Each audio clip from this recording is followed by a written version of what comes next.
everyone, welcome back to the Urban Young Homestead. My name is Julia and today we are actually just going to take a look at Swiss chard. So this is part of basically just going into the full circle of something. So how does it grow, growing this specific thing, and then what do you do with it once you've grown it? What are specific recipes or dishes that one could look at for making these kinds of things. Right. So we're just going to go into a little bit about the details of it, and yeah, so I will cover as much as I can, and if you have any questions after the video, just let me know down in the comments and I will try to answer them best I can. One little fun thing about Swiss chard, well, two things I suppose. In South Africa we just call it spinach, and everything else is baby spinach. But yeah, so Swiss chard, it comes in a variety of colors, it's really beautiful, and it actually has quite a lot to offer in terms of nutrition. So it is a beneficial thing to have in the garden in terms of health as well as visually. If I remember correctly, it was first discovered in Sicily, or at least written about in Sicily, but has been used throughout many regions throughout, like Northern Africa along the shoreline, as well as Italy, Sicily, and some other countries where it grows close to the ocean or the sea and is called, I believe, sea chard. So it kind of grows similarly to this one, where it's a little bit of a kind of a mad bush, and people still readily forage and use it today. They are family of beetroot, so keep that in mind. It's also why they're so similar, and yes, beetroot leaves are actually edible. Yeah, let me show you a little bit of their beginnings first. These are definitely harvestable plants, or like this one that has bolted. But let's go to the other section of the greenhouse where we've got younger ones growing, and I can show you what they look like when they're a little smaller.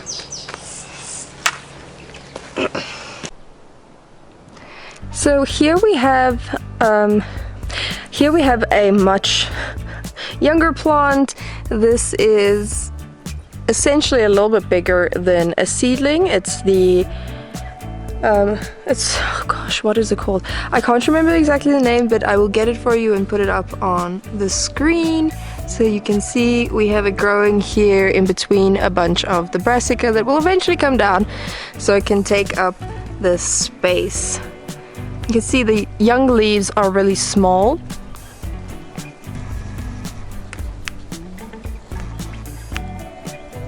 So the young leaves are quite small and the stems are quite small. They take a little while to grow up.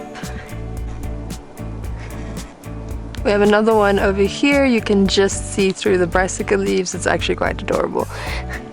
But they will get nice and big and fill up this space as well, and we'll be able to eat off of them for most of the summer period. Spring and summer, to be honest.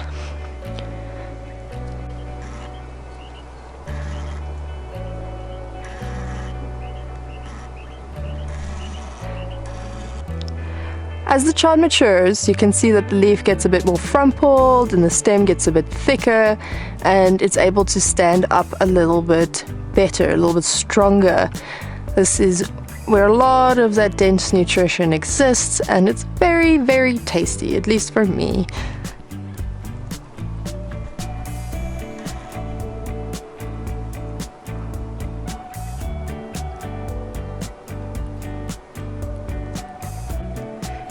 See, this type of chard is far more akin to what one is used to buying in the store, sort of bland looking, just green with the white stem. But notice that coloration is quite beautiful, isn't it? Even though it is relatively bland. As you can see, here is a red leaf variety of spinach, of the chard, the Swiss chard. So You can always be sure to find a good amount of color from these plants within your garden. One of my personal favorites, the yellow chard. A little bit of strawberry coming through there. And these ones are just about ready for harvest. Hey Sifu! How you doing, my girl?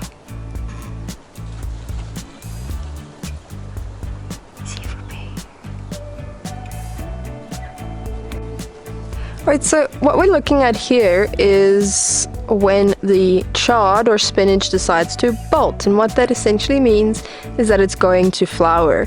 This one has bolted in several different spots.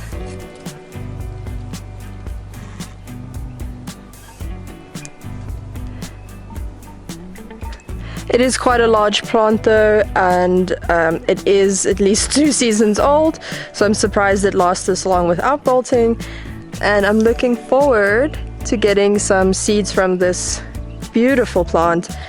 I found the chard on this one quite tender, and I really enjoyed the flavor of the stems as well. They weren't too bitter.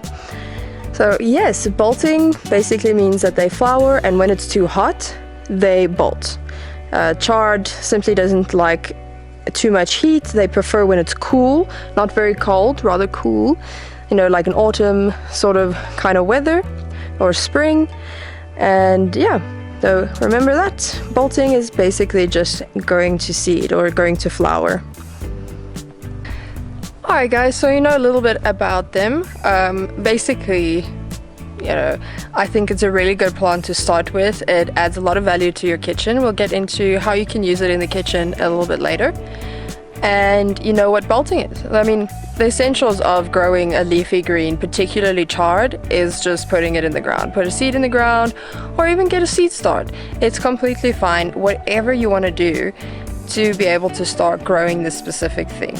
They come in so much variety of color, and they grow in variety of sizes. I really recommend it. It's just a lot of fun to do.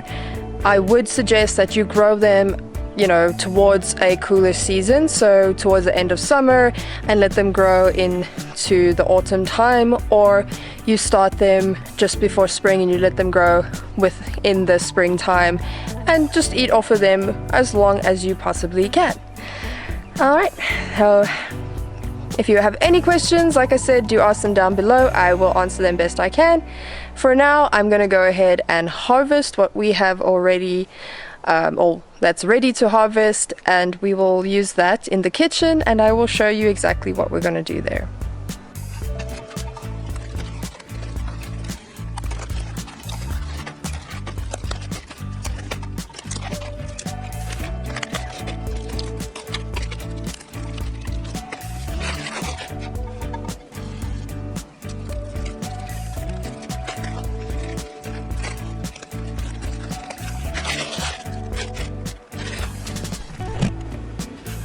Okay guys, so now we're back in the home, so in your kitchen essentially, and I just wanted to share a recipe with you as what to do with chard once you've harvested it. So we're going to make a kind of quiche, well, a very popular type in South Africa is called a spinach and feta one, and so this is sort of a derivative of that, if you will. It's a little offshoot. It's my version of it. It is going to be made with a gluten-free crust because I happen to have gluten-free flour with me, but you know, you can use gluten flour with this recipe, no problem, as I typically do. We just sometimes have gluten-free flour to accommodate for people who are gluten-free or have celiac disease or something of that sort. So let's go through the ingredients for the actual filling, or at least the filling part that doesn't include the egg mixture just yet. We're just going to talk about what's going to go inside the egg mixture, and then we'll move on from there. So we've got definitely some salt, because you always need a bit of salt, and then we've got the chard. So the chard that we just harvested, and then some oregano and thyme from the garden, as well as a bit of rosemary, some minced garlic, cubed cheese. It's reduced feta. What am I saying? Reduced moisture or reduced fat mozzarella cheese that I've just cubed into small cubes, and then some diced bacon, some sweet pepper. It's about half of one bell pepper, and one medium onion chopped. I've used a white onion here, but you can use whatever you prefer. So I've already chopped up the onion and the bacon, as well as the green pepper, the cheese, and the garlic. So now I'm gonna go ahead and chop up the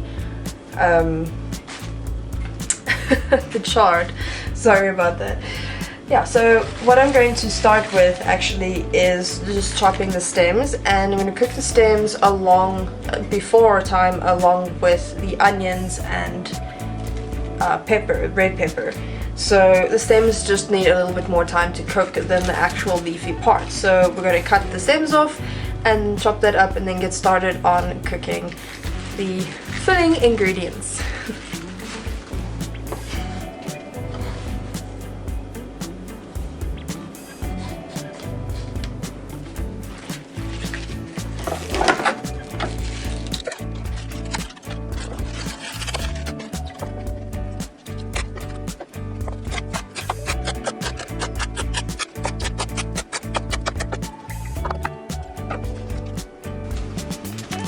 Alright, so we want to get our pan onto a medium to low heat, as we don't want to cook the stuff too quickly. We want it to cook sort of, relatively slow, but not too slow either, so good medium style.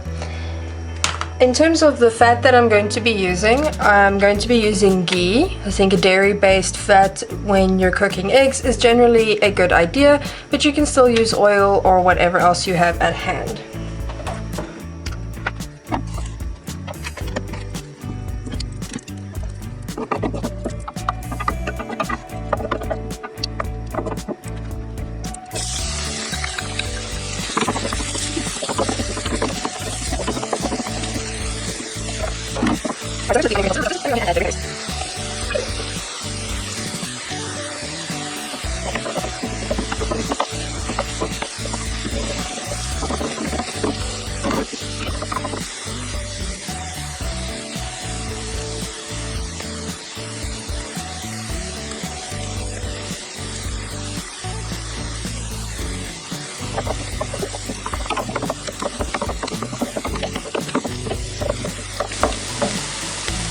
Alright, so we've got a tiny bit of translucency going here.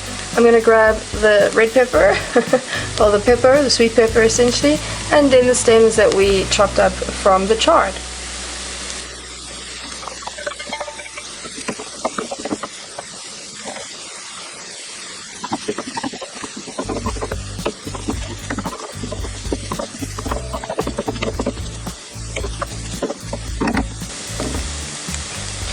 Alright, so we're just going to go ahead and let that cook for about 5 to 7 minutes, I would say, and then we'll come back and put in the rest of the ingredients.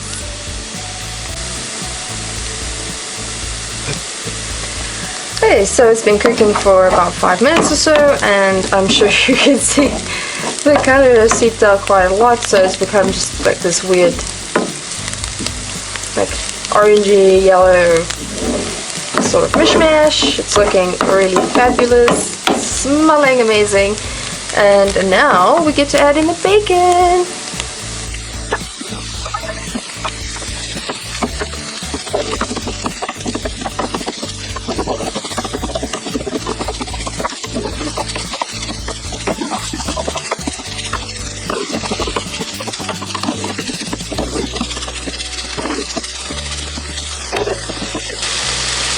I'm going to go ahead and let that cook for a little bit, let it sizzle away, and then we'll come back and add the spinach once the bacon has cooked through a little bit more.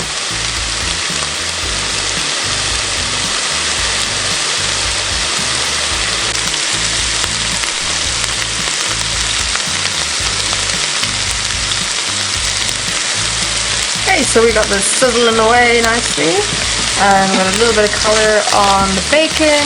So now we can add in the minced garlic and the chard that we harvested today.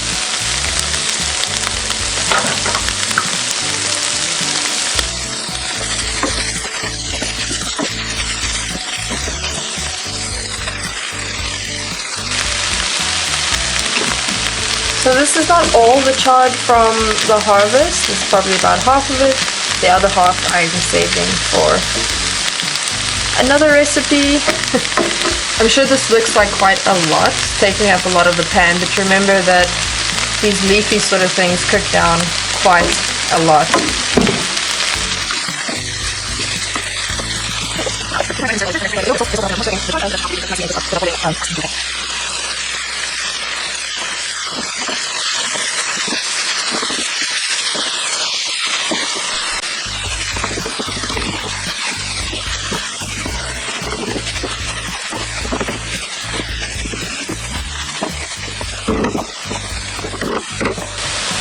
As you can see, it's gone down quite a bit already. So we're going to just let that cook and get to know each other for a little bit, probably about 10 minutes or so. And in the meantime, I will dice up or finely chop the herbs. And then afterwards we can move on to making the crust and the egg mixture for the rest of the filling.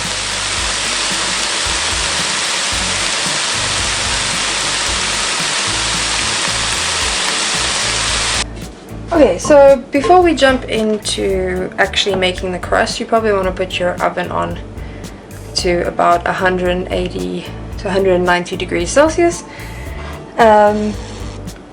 Cool.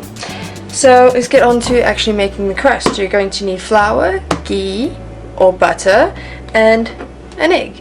The reason I'm using an egg is because it helps with binding, but also because it's gluten-free flour. The egg will help with binding, as without gluten the flour doesn't bind as easily. So let's get into it.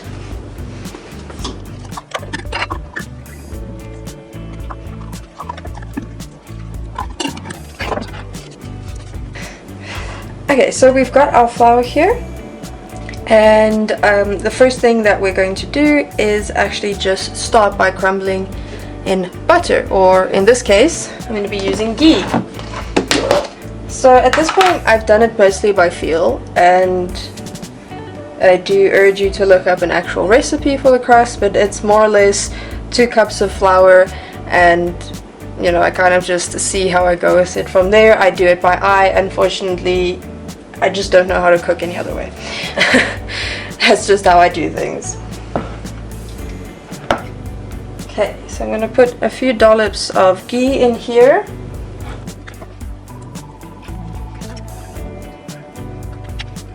Okay, so that should do it. And then the next step, I'm going to toss the flour around so it covers all of the ghee, and then slowly start breaking up the ghee into the flour so it crumbles and becomes a little bit like, I guess you could say, wet sand. Just keep doing that until it's all mixed through.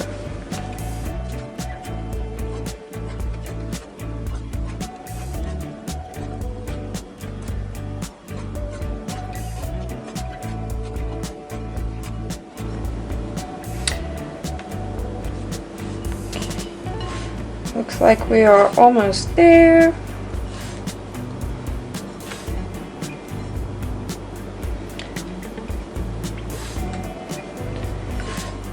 Alright, so now we can take our egg, crack that bad boy in there. Where's Eddie? You want some egg? Toss it around a bit. Okay, it's gonna make your fingers feel a little weird.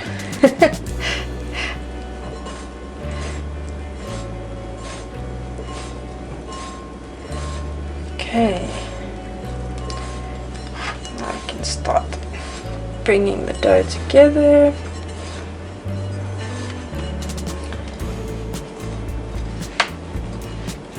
you're finding, like I am here, that the dough is a little bit dry, you can add some cold water, which I'm going to do now.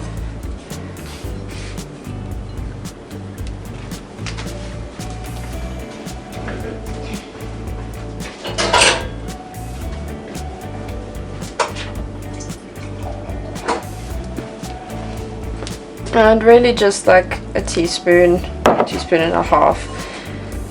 You don't want to have too much moisture, you just want it to be enough to bring the dough together.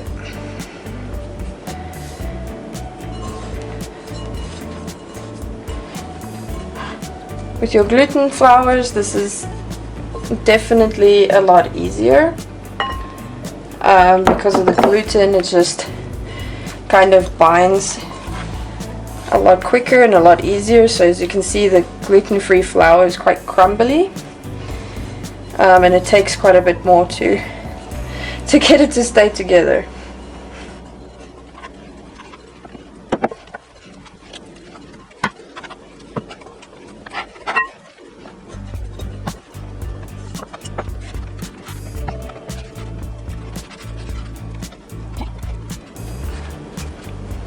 So we've got our dough together, just barely. Just kind of how gluten-free flour is. It is, you know, it breaks very easily. But if you are using a gluten flour, this will be a lot less crumbly, and you'll be able to roll it out quite easily. Okay. Alright, so we've got the crust in the pan. It didn't quite turn out as I had hoped. I was expecting to, but I think we've managed to fix it. Now we can go ahead and fill and then pop in the oven. So I'm going to start, I'm just going to put this here, and I'm going to start with the filling that we made in the pan, and we'll put that in here and then set that aside while we go ahead and whisk up the eggs and cream.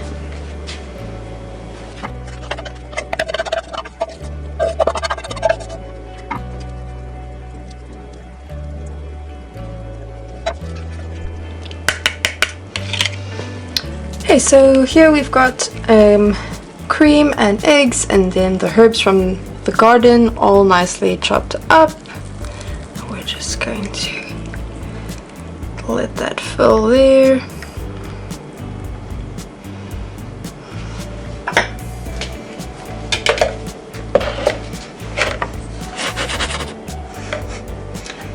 And then the cubed cheese from before, we're just gonna go ahead and dot that throughout.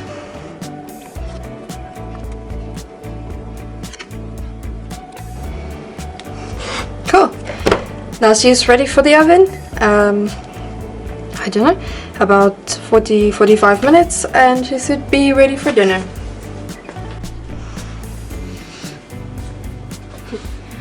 Okay guys, thank you for watching. I'll show you what it looks like when the quiche is done, but that is all for this video. I hope you enjoyed it.